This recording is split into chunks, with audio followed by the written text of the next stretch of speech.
Hi there, and welcome back to the channel. So, I had a great trip down in Florida. It was awesome. It was a really good way to, have a vacation, and a couple amazing things happened, including my wife and I got to talk to my mentor. He's a well-known person, and I'm going to do a video about him because I really think it's important for artists to have a mentor, especially somebody like this guy. He's just amazing.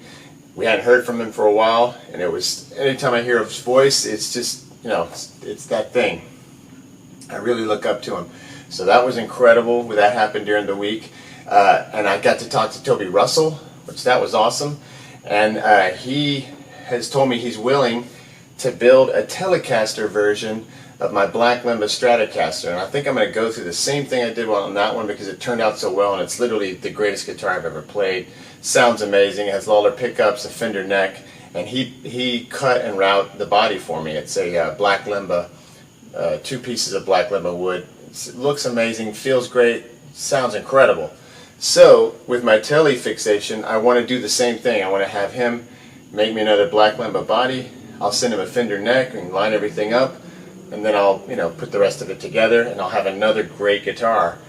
And I really like the idea of having a Strat and Tele kind of twins, and I think I'm going to put gold hardware on the Telecaster, and it'll be 50s style with Lawler pickups and a Fender roasted maple neck. So I was really excited to talk to him, and I had to ask him advice on a purchase that I made also during this week. And that's what I'm really excited about right now, and that's why I'm making this video. And I also want to apologize because I told you that when I went on that trip, I was going to go to the beach or whatever for a holiday, which it was amazing down there. And this is an amazing place that I went to. And I don't even want to say where it is because I'm afraid that everybody's going to come down there and buy it all up and ruin everything. So it was amazing. But the most incredible thing that happened, but I was supposed to be editing. I told you I was going to edit the videos, and I was going to perhaps shoot a video or two while I was there, and that just didn't materialize because I was so busy, doing other things and not thinking about the things I do when I'm in town. So I just decided, and the light was not good in the room. There wasn't any good space in the house we were in to really shoot anything that would have been effective. So I just blew off making videos, and the time went by so fast I didn't do any work. But I had the amazing reunion with our mentor, and I'm going to talk about him. Like I said, I'm going to do a whole video about how important it is to have a mentor when you're an artist, because it really help guide your path.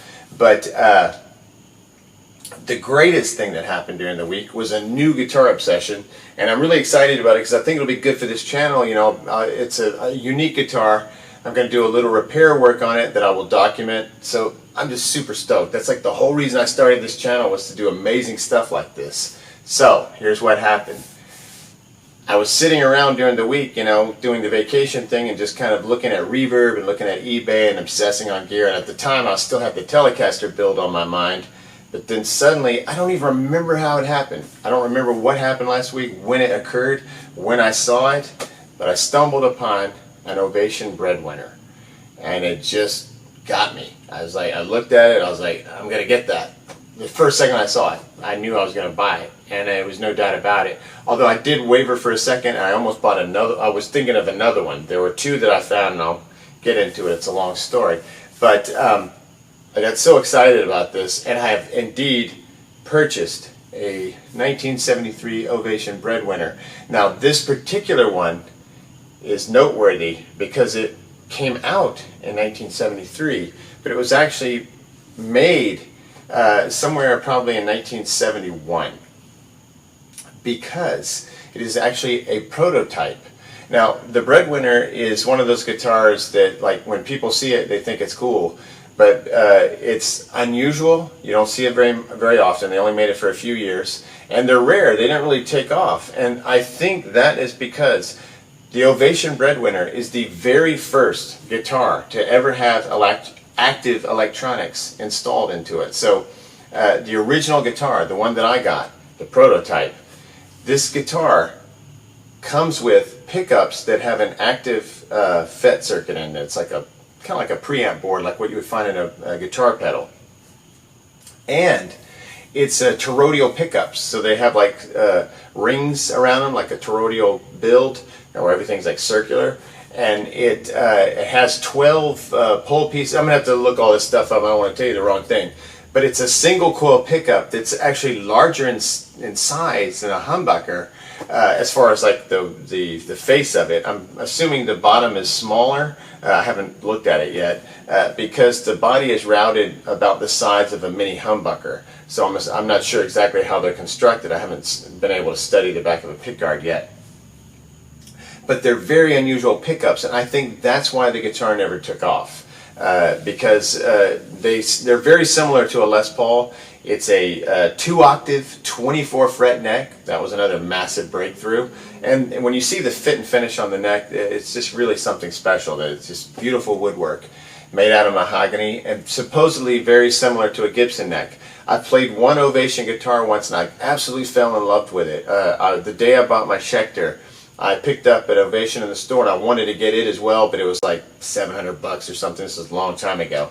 But I remember just thinking the neck was amazing and I loved the way the back felt and the projection on it. Those are the things I remember thinking, wow, one day I'm going to get myself one of these.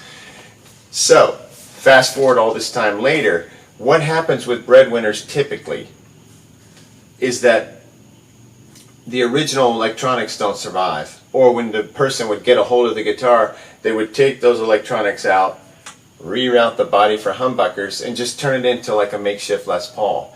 Ace Frehley was probably, for a lot of rock fans, is the way they know about the Ovation Breadwinner, because he played one briefly. And there was an early show in New York that he did that it was well known, that he was documented with the guitar on. His was also a prototype. A white prototype, and the way that you differentiate the prototypes from the regular production models is the regular production models have the output jack on the pickguard, whereas the prototype has it actually installed in a route on the bottom, which I think looks way better and is much better for, you know, playing out, because I don't love it when guitars, my Gibson Sonex is like that, where the input goes into the pickguard, and it's just not a great way to do it. The one I have actually has been routed. Somebody routed it so it goes into the body like a proper Les Paul, and it's just a much better way to do it. So the prototype has the jack in the body, not on the pickguard, which is really the easiest way to spot one. The other way is when you turn the guitar around and you look at the battery plate cover, battery cover plate, that whole cavity control. There's two 9-volt batteries that power the circuit for there's one for each pickup, so you have to have two batteries. And on the back there, you have an Ovation metal plate, like a nice shiny plate, and it has a Ovation logo on it, and that covers the batteries. And you can tell it's one of those things that's been cut to measure. You would never be able to find one if you were looking for one. You'd have to buy a whole guitar and hope that it had it on the back. Well, that part on the prototypes is just bare metal, and this stuff is unobtainium, impossible to find. And that's the only problem with getting into these breadwinners, is that if you're like me and you're fascinated by them and you want to sort of keep them as they originally were and get a really good one, it's difficult to do. And if you're trying to buy one like you would a Gibson Husk or a Fender Parts Caster type thing, there's nothing available. I'm used to looking at Telecaster, Stratocaster, Les Paul, other, you know, single cutaway type guitars, even Flying D's, Explorers. You'd think those are unusual and difficult to find. That's nothing compared to an Ovation Breadwinner. So I wanted to find, the reason I picked the one that I picked from this amazing seller is because I wanted one that had the most of the original bits. The only thing that's missing on the one that I purchased is original tuners. And you would say, oh, that's no big deal. Those should be easy to find. They're not easy to find, and I'm not sure exactly what I'm going to do about those. It's kind of a botch job on the back. So what I'd like to do is at least get tuners that are Schallers that are similar to those. They seem like they have two mounts on them, which is unusual, but it's very difficult to get those. Usually what's happened is somebody's just attached some new tuners that, you know, don't match up with the holes. So I've got maybe some extra holes, and the holes exposed from the fact that these tuners are not original. So I would like to, that would be the only thing that I'll have to search for. And luckily you don't stare at the back of your headstock, and as long as the tuners work, the tuning machine heads work, and everything, you know, stays in tune, I won't worry about it right away, and I'll begin my search. for 6 original Ovation Breadwinner machine heads, and it's not going to be easy, I can tell. So I'll have to be patient on that. And there's a chance that you never can get a set because they're so old that they're just broken. The other thought is, I read on a forum that people have had success getting in touch with Ovation, and they get old spare parts sent to them. Really cool stuff. And the history of the Ovation company also just really fascinated me and made this so much more interesting. The company goes way back to the late 60s, and the guy that started it, Common, was a helicopter manufacturer, and he had certain things that he did with his helicopters that were kind of a breakthrough. Well, he used that same technology on these guitars. The backs of the guitars have this stuff called lyra cord, and on the one that I bought, the entire guitar is finished in lyra cord, which is kind of this spackled finish, which makes the guitar look new, like basically forever, because it's such a tough exterior. I'm thinking it's probably not the best way to cover a guitar, because I've learned more and more, and I like the sound of guitars that aren't covered in like really heavy, like this one's just coated in poly. It feels to me like guitars do better when they're not just like covered in plastic or any other kind of heavy finish. It probably doesn't matter what it is, it's just too much of it, dampens the vibration of the wood and all that kind of thing. So I would assume that lyra cord was more for durability, not so much for like sound applications. It's a big old chunk of mahogany, both the neck and the body, so it's very less polished like that, but it's a bolt-on. But you could basically turn it into an exotic Les Paul by putting humbuckers in it. And I will do that with another model. So now that I've gotten this fixation and gotten the passion for it, I'm gonna, if I love this guitar as much as I think I'm going to be on the lookout for other bodies and necks and parts and whatnot. And I would like to have another one that I kind of do the Les Paul thing with, maybe with some mini humbuckers or whatever, but not with this prototype that I got. And I wanted to cover, we were talking about mentors and influences, and I talked about Ace Frehley. Most people that are into the Ovation Breadwinner are Kiss people.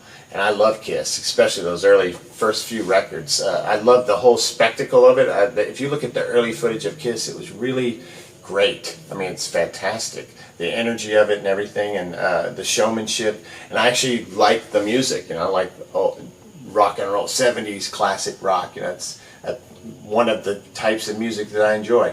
So I love Kiss. And but I associate Ace with that Les Paul. He got it. His first one was the Les Paul Deluxe, and then he ended up with a 3 pickup model. I think that's the one that shot fire and everything. So he was a Les Paul guy. So I always think of Ace, I think of Les Pauls, and I love Les Pauls, and I have a Les Paul Custom. But the Ovation Breadwinner originally got on my radar because when I was a little kid, I was about, I think I was like 5, 6, 7 in that range. Those are the years that I was watching these shows. It started by, I was watching the Monkees, and Batman, and that was Batman and Robin, and it was a musical show, and they wore really cool clothes. I loved it, loved the sets and all that type of stuff. And then I watched the Monkees, which was a 1960s show, like a Beatles thing. They had long hair, which blew my mind because I had long hair, and I was living in a small town in Texas, West Texas to be precise, down in Big Spring, which is where they shot Midnight Cowboy. And I had this long 70s kid hair because all my heroes had long hair on television, all the rock and roll people. And that was kind of the fashion of the 70s, was longer hair, And these kids were still like doing the 50s flat top thing, and they were tough little Texans, And so they hassled me constantly. I got hassled all my life because of hair length and the way I look and things like that. Certain people get paranoid, about how you express yourself, and they don't like it. And I didn't understand that kind of thing. So when I saw the Monkees and some of these types of shows on television, and Batman, it really blew my mind because I was like, wow, those people, they got long hair and they wear cool clothes and they're into music just like me. And one year I went, we had pretty good television. I watched a lot of UHF television in my town in Big Spring, Texas, like Lost in Space, Batman, Monkees, like I said. But when I would go visit my grandmother's house where my Aunt Sheila lives, and she was super cool. She was into Kiss, all kinds of amazing stuff. She got me into some amazing stuff. She was heavy into Elton John, and so was I. She gave me a record. She had all the Kiss records, and she was into all the teen stuff. you know, like Leif Garrett, David Cassidy, Donny Osmond, all that kind of stuff. So I was exposed to all that too, and I had sisters who loved that stuff. That my older sister loved Leif Garrett, and I did too. I didn't care, you know. I thought he was cool. And so around this time period, I went to visit my grandparents in Waco, and my aunt Sheila was there. She was 16, or she was like 10 years older than me, so I was like 6 or something like that. And turned on the TV, and I saw David Cassidy and the Partridge Family. I saw the intro with the psychedelic, and I know I had seen it before because I actually watched a few Brady Bunches, you know, when they were originally on TV. That's how old I am. I was born in '68. So I actually remember watching the original Brady Bunch, like it was coming on like Friday night. And I remembered vaguely seeing the Partridge Family the sequence as well, because it's like the psychedelic thing, really cool. Their faces are in color, and they have this Piet Mondrian color scheme. It's on the bus and everything, and Mondrian is one of my favorite artists. I love the colors. So all of it just like worked for me instantly. And the first second I saw David Cassidy, I was just so excited because he had extra long hair. His hair was really long, and he kind of looked like a girl, and I did too. So I was like, that guy's cool. There's somebody else that's like me. And it was literally like he just swung the door open and said, come on in, right through the television. And he's very important to me because of that. I really stand by that. I don't care what anybody says. I think he's amazing. I think he's an incredible singer. I think he got the short end of the stick in the entertainment world, but he still made it. He got a major television show. He was a good actor, and he's an unbelievable singer. His voice is just, it really does it for me. I think he could have fronted a band like Cheap Trick. He could have fronted a band like Bad Company. I mean, he has like major vocal skills. He can sing like Robin Zander. I mean, he has that kind of ability. And the world that he came from, his father was a very famous singer as well, incredible singer. And so to me, I loved the music, and I had no problem with it. I was young enough that I didn't have any pressure to only like older rock, like Hendrix and Kiss and stuff like that. For me, this was great stuff. And as an adult, I can recognize those songs are amazing. Wes Farrell wrote many of those songs. Hal Blaine played the drums on them. And originally, they had other professional singers. The show was based on the band, the Cowsills, which is a real family band, very good band. Some of their music is in the soundtrack to Hair. And they were terrific, amazing. A really sad story about them. There's a documentary about them some people are familiar with. So when they wanted to make the show, they did like a, you know, whitewash kind of television version. And that's the Partridge Family. But it had Shirley Jones, who's incredible. Dave Madden, who's awesome. I love Danny Bonaducci as a presence. You know, he's just a fun guy to watch. I mean, when he's on television, not doing crazy things, like he got in a lot of trouble in his life because he was an abused child. And David Cassidy was also an abused child. So I really, you know, relate to their struggle. And there was just something about him, man. I don't know what it was. He was incredible. He had a massive, massive female following. He had a gay following. Like everybody was into him. You know, the sexual charisma, the whole thing. I mean, it really, he was a massive star. There's footage of him in England. He did 2 or 3 nights at Wembley, sold out. I mean, it was like the Beatles. He was a massive, massive star. My aunt was really into him. And I could tell that it was just like a big deal. It ended sadly.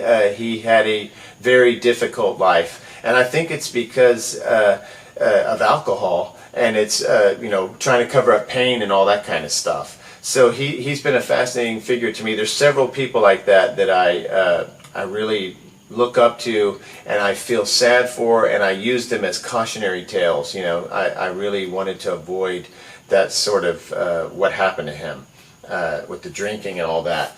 But he was a great, great singer, really good guitar player, and he just, I don't know, because of the way the industry is and the way things are presented to the public, everybody gets locked in these little categories, and he got locked into the whole teen idol thing, which, you know, was awesome.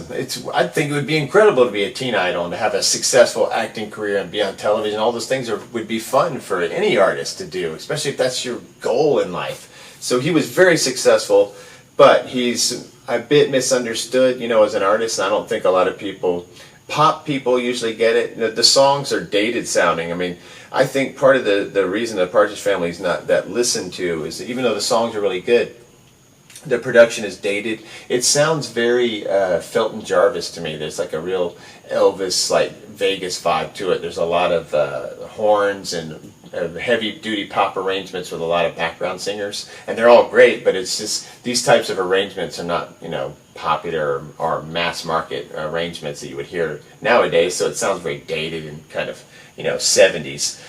But for me, that's when I grew up. I loved all that stuff when it came out. I don't care. I think it's incredible. It's like a whole nostalgia trip for me. And I don't think there's anything wrong with nostalgia, because I think of time differently than a lot of people do. And I think all this stuff is just still happening. If you think about block time, if you look into block time, time is not exactly the way we experience it. So nothing is really old, right? It's still happening right now. David Cassidy is still doing his thing in his time right now. It's happening right now. So that's kind of cool. There's no such thing to me as nostalgia, because time is always, So whatever it is, if it's new to you, it's new.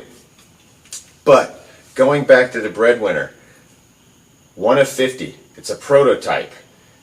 And this was the really exciting part. Oh man, it was so exciting. So I look at the listing. He had relisted it with some new information, because a true Ovation fan, somebody from one of the forums, there's a lot of them, I've read them now, but there's just not that many of these guitars out there, so there's not tons of people that have them, but these guys are very obsessive about it.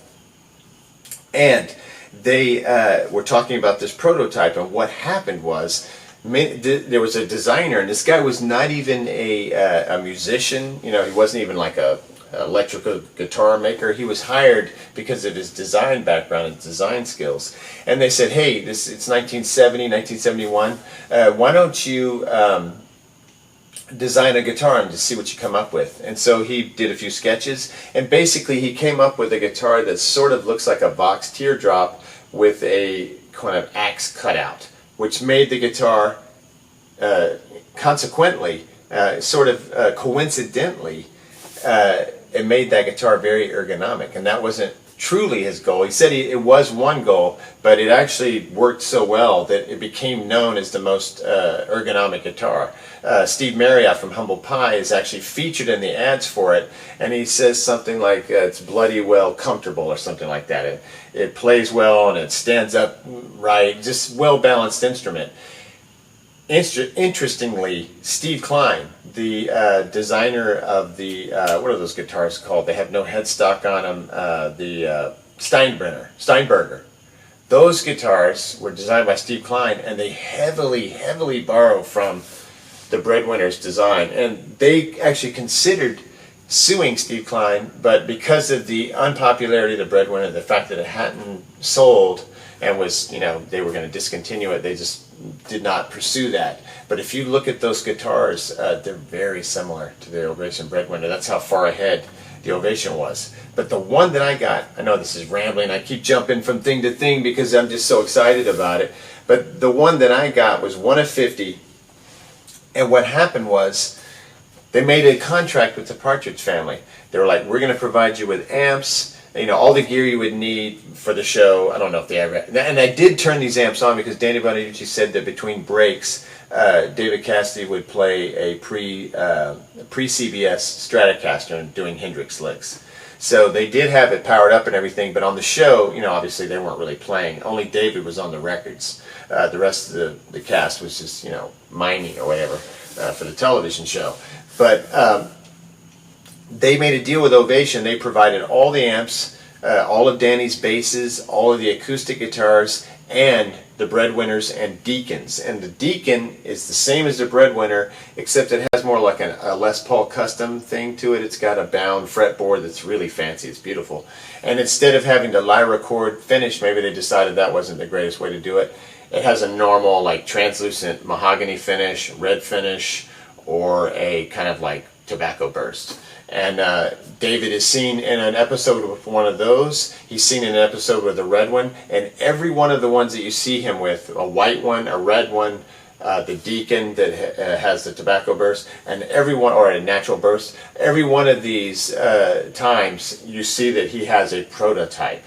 And that is because what I found out from the seller, who's awesome, by the way, really great guy, and he's part of the reason why I bought the guitar. He was really a great seller, and he was very protective of the guitar. He wanted to make sure I wasn't going to, you know, part it out or do something terrible to it.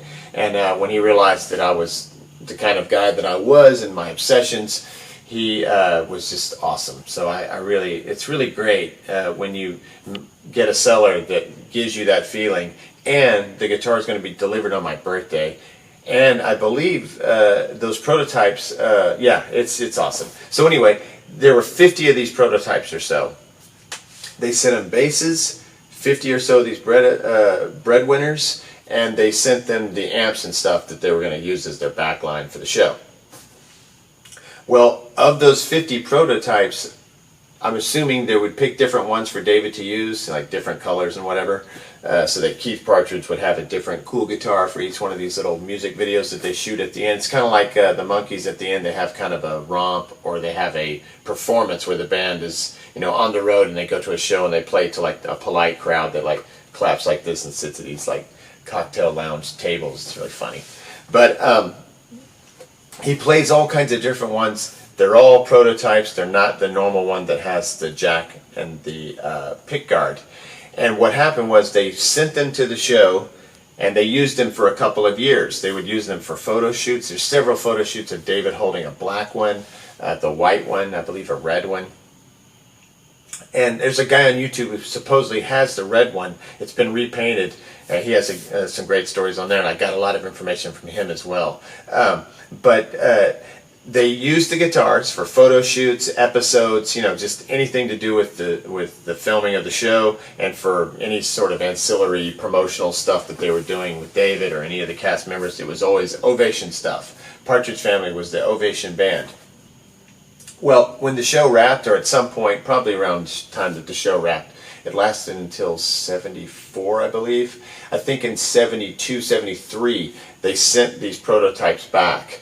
And the ones that were in really like new, good condition were, you know, resorted, cleaned up or whatever. Some of the time they would change the pickups out. Mine is exactly as it was when it was originally designed. It has the original preamp board in it. It has all the original electronics, the pickups, has the correct battery cover, which is plain.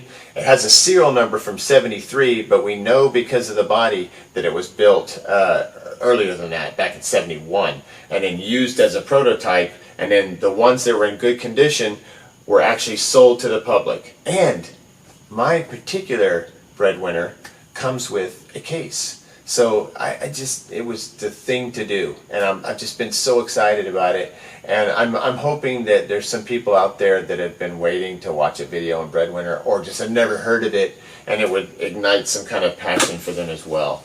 The only thing that I have to do with it, and this will be fun to do for the video, and it's probably helped me, you know, keep the price down, is it has a bit of damage on the neck on about the 11th fret. There's a little mouse bite, and it's cosmetic because you can tell that the strings aren't affected by it. But I'm a perfectionist. I don't mind if things look brand new, like if a guitar is supposed to look, you know, old and beat up. I like it, but I still don't want to like just mess it up, you know, willy-nilly. And if there's something really wrong with it, I'm probably going to patch and fix it. So being that this guitar is black, it has no binding on the neck, and the fretboard is ebony, I think it's going to be an easy fix. It'll basically be very hard to tell that it's even there. And it'll make for a good video series, because there could be somebody out there that needs to watch a video on how to fix a chipped fretboard or a chipped neck. And the other thing I asked Toby when I was talking to him about building the Telecaster, I showed him the guitar and said, hey, do you think this is hard? He said, no, it's not hard, but you need to just take your time and build it up slow. And I had seen a video by Stumac, which I really liked a lot. It's a great video. And they used like some super glue that they had a special applicator that was coming out of a needle, so it would just like rush out. You could like kind of control it. And so they just sort of filled in the gaps, and then they had taken, filed down some ebony and sit until it was ebony dust. And then so you put the super glue in, and you sort of sprinkle the dust over and like level it out, let it dry, sand, and keep building and shaping until you get, you know, the whole thing's filled, and it basically looks like, you know, wood, a finished, you know, patch job. Okay, so what he recommended I do in this video was take the ebony powder and mix it with epoxy. So like you take something like wax paper, You pour the ebony dust on it, and he sent me a video, and I'll watch this guy do it. I'll link to that as well, just so if you want to get a jump start on doing this kind of repair. But you take the ebony dust, mix it with the epoxy, kind of like, mix it up onto the wax paper, and then you bring it over and just sort of start filling the holes. And what I'm going to do, it's pretty big on the neck. There's a pretty big chunk out. So I'm going to just slowly fill it up, slowly dry it, sand, fill again, till I build it up to the point where it's like you can sand it back down flat with the rest of the surface. So that'll be fun to document, and pretty, you don't have to be worried about doing anything bad because you've already got a problem. I'll tape it off all around it and just work on that one section, and if for something were to go wrong, dig it out and start over. So I really don't, it doesn't make me stressed or worried. It doesn't affect the playability of the instrument, and once it's repaired, I'll never even notice it. I can tell because the whole thing is black. The ebony powder is black, the epoxy, all that. And at the end, I can go back and maybe get some black stain or something and just fill that in, patch it to the point where it just looks seamless. That's the goal.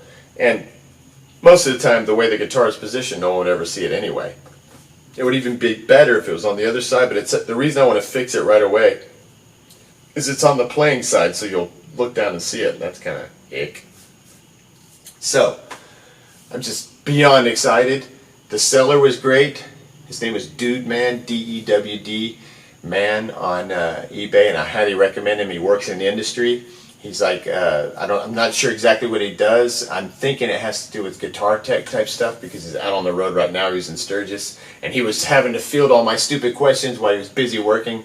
So I really appreciate you, Dude Man. It's not every day that you find these types of sellers. So, and he's unloading a 26 guitar collection, so keep your eyes out for his stuff because you never know what he's going to put up next. I bet he's got some great stuff because he's a professional. He interacts with a lot of people, and I bet, I'm thinking he's got some good stuff. So that was awesome.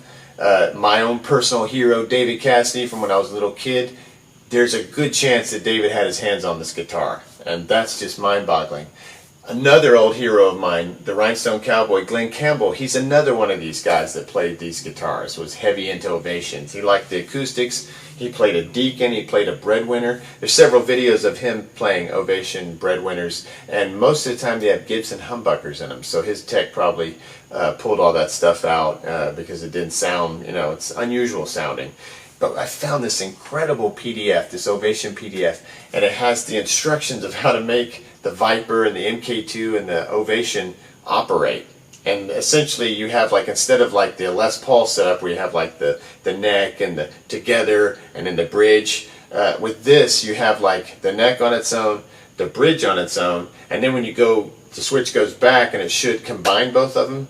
It puts them both out of phase. So it's just a wacky, weird guitar.